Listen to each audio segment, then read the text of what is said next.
Hola, hoy vamos a compartir contigo el tema de actos del habla. El nombre te podrá sonar curioso, pero a través del lenguaje generamos acciones. Por lo tanto, es de suma importancia poder entender cómo funciona el habla para generar acciones en nuestro trabajo.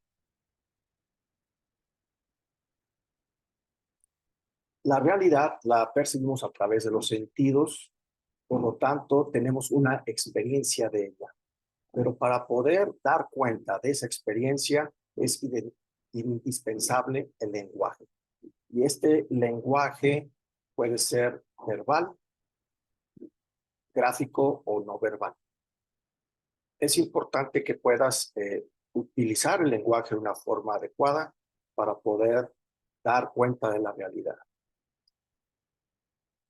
Tradicionalmente se ha usado el lenguaje en el sentido de que primero está el mundo y luego describimos el mundo a través del lenguaje.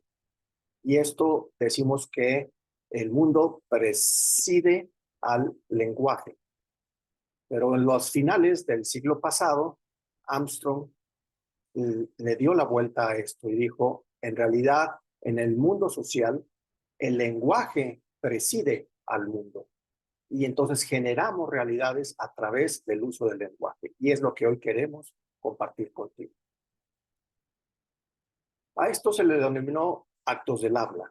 Y estos actos del habla los podemos identificar en estas categorías. Tenemos afirmaciones, declaraciones, expresiones, compromisos y declaraciones. Y dentro de las declaraciones, los juicios. Nosotros vamos a trabajar con afirmaciones, declaraciones y juicios. De tal manera que podrás entender y utilizar tu lenguaje de una forma más adecuada. Empecemos con las afirmaciones. Cuando decimos una afirmación, ¿a qué nos referimos? Nos referimos a el lenguaje de los fenómenos o de los hechos. Es el lenguaje descriptivo que da cuenta de lo que hemos observado. Somos testigos de la realidad y describimos los hechos que hemos estado presenciando. También podemos distinguir las declaraciones. Las declaraciones generan mundos nuevos. Cuando hacemos una declaración, las palabras guían y el mundo sigue. Esto quiere decir que no está en la realidad. La declaración yo la construyo y gracias a esa declaración nos vamos coordinando y hacemos que sucedan las cosas. Por eso es muy importante distinguir entre afirmación y declaración.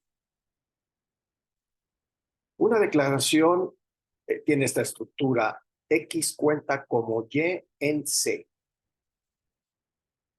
Explico. X es el fenómeno. Cuenta como es la convención social o el acuerdo social que decimos que para que ese objeto o fenómeno equivalga a Y, nos ponemos de acuerdo nosotros. Y en un contexto determinado que sería C. Entonces, yo puedo decir que un pedazo de papel cuenta como un peso o 100 pesos en México.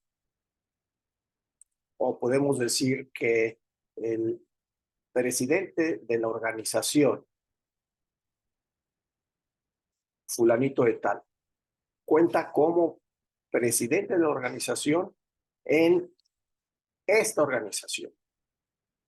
De tal forma que podemos ir identificando.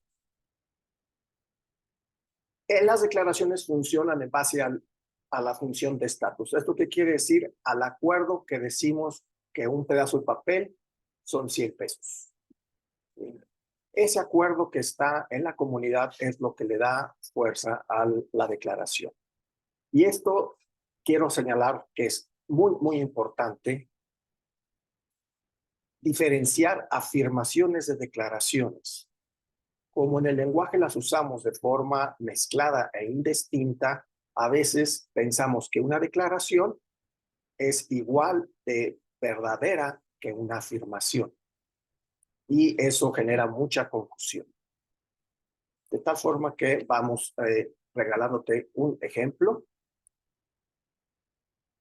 Nos vemos a las 11 horas del martes. Esto es una declaración, porque no ha sucedido y invita a que la realidad y el mundo se conforme a lo que he declarado. Si llegamos al martes, yo puedo hacer una afirmación. Llegaste tardes a la cita del martes a las 11. Eso sí sucedió. En base a la declaración anterior, ahora podemos afirmar el martes a las 11:01 que llegaste tarde. Sin embargo, aquí mezclamos otra declaración. Eres poco confiable. Eso ya no tiene que ver con los hechos, tiene que ver con mi interpretación de los hechos. Por lo tanto, aquí tenemos una afirmación y una declaración. Ojo, las declaraciones no son afirmaciones. El que seas poco confiable es una opinión que no tiene nada que ver con el hecho de que hayas llegado tarde, de que hayas llegado después de las 11 de la cita. Esto es muy importante distinguirlo en el lenguaje porque así podemos ir identificando lo que las personas piensan y opinan de lo que en realidad sucede. Dentro de las declaraciones encontramos los juicios. Los juicios nos dan a nosotros la posibilidad de interpretar la realidad. Toda forma de interpretación de la realidad lo podemos categorizar como un juicio, porque necesitamos darle sentido a lo que estamos viviendo en la realidad. Y por eso nos vamos haciendo un esquema mental y lo estructuramos a través de nuestras opiniones o juicios de la situación. Los juicios hablan de quien los emite. Entonces, si yo te digo, este es un excelente video, lo que estoy haciendo es dar mi opinión de lo que yo considero un excelente video. No tiene nada que ver con que el video sea excelente o no. Es con mi opinión de cómo yo percibo el video. Lo que hace válido un juicio es la autoridad que se ha conferido a quien lo hace. Entonces, los juicios no son verdaderos o falsos. Son válidos o inválidos, depende de la autoridad que yo le dé al que emite el juicio. Por lo tanto, un juicio que hace alguien que yo no le doy autoridad no tiene ningún efecto en mí. O un juicio que hace alguien que yo le doy mucha autoridad va a tener un gran efecto en mí. También podemos decir que los juicios pueden ser válidos o inválidos, más además pueden ser fundados o infundados. Fundados quiere decir que hay hechos que respaldan la interpretación de ellos a través del juicio. O infundados es que es una opinión donde no hay hechos o los hechos que yo repito no tienen nada que ver con el juicio. Por lo tanto, pueden ser válidos o inválidos según la autoridad o no. Para trabajar con los juicios es muy importante, primero, que los identifiques, pero hay 5 categorías para poder trabajar con los juicios. La primera es abre o cierra posibilidades. Es muy diferente si alguien te juzga como un líder competente, eso abre posibilidades de que te busquen para pedir apoyo, a si el juicio es eres un líder incompetente. Eso cierra posibilidades y las personas no se acercarán a ti para pedirte apoyo. La segunda tiene que ver con el estándar. Cuando yo digo que eres un líder competente, ¿con quién lo estoy comparando? Siempre atrás de un juicio hay un estándar de comparación. Competente comparado con quién.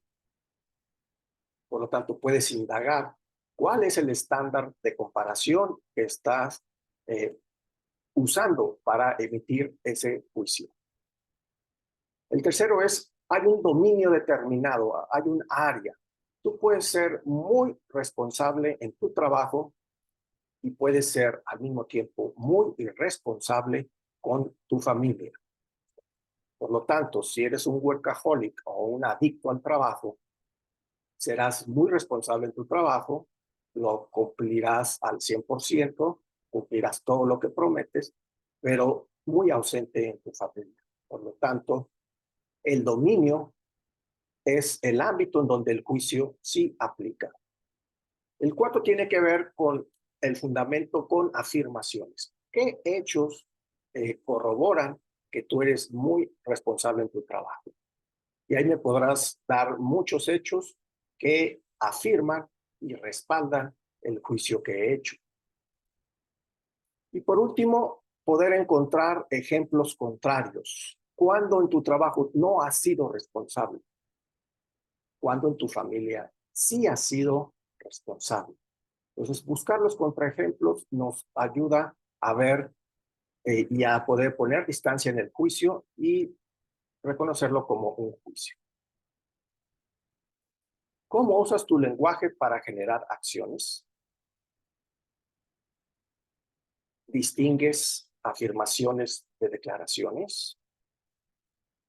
¿Fundas tus juicios?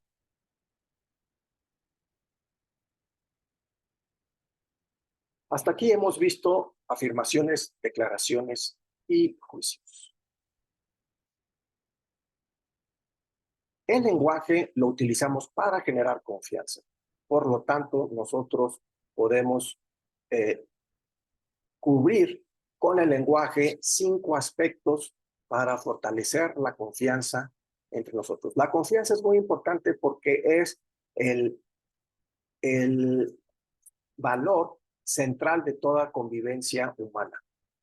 Las sociedades que se funcionan en base a la confianza son sociedades que funcionan de forma más ágil, más saludable y más efectiva. Entonces, la confianza es vital para generar relaciones sociales. El primer aspecto para generar confianza es decir la verdad, o sea, afirmaciones, ser buen testigo de los hechos que conoces o que has presenciado, decir la verdad. El segundo aspecto tiene que ver con hacer lo que dices y decir lo que haces. Cuando yo hago lo que digo, estoy cumpliendo mis declaraciones, estoy haciendo efectivas mis declaraciones, porque la palabra compromete. Pues si yo digo que voy a hacer el trabajo para la semana que entra, ahí ya hay una declaración que compromete mi confianza. Y yo cuando lo hago, lo digo, trabajo terminado. De tal forma que no estoy escondiendo acciones. El tercer aspecto tiene que ver con que ser sincero. Ser sincero es muy importante porque hago las peticiones que de veras necesito y ofrezco los servicios que de veras puedo atender. Entonces, ser sincero genera mucha confianza.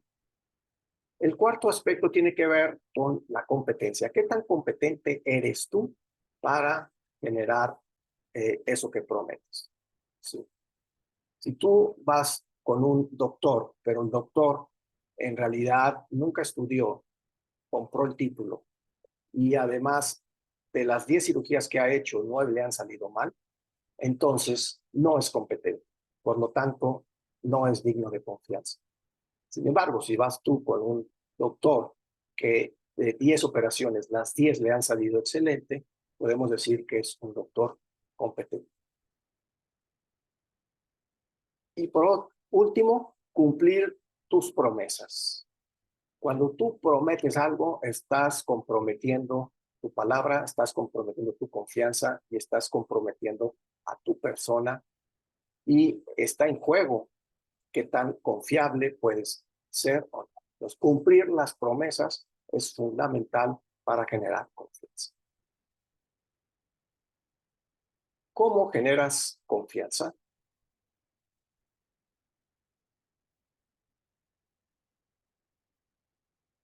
Te agradezco mucho tu atención y nos veremos en la siguiente cápsula informativa.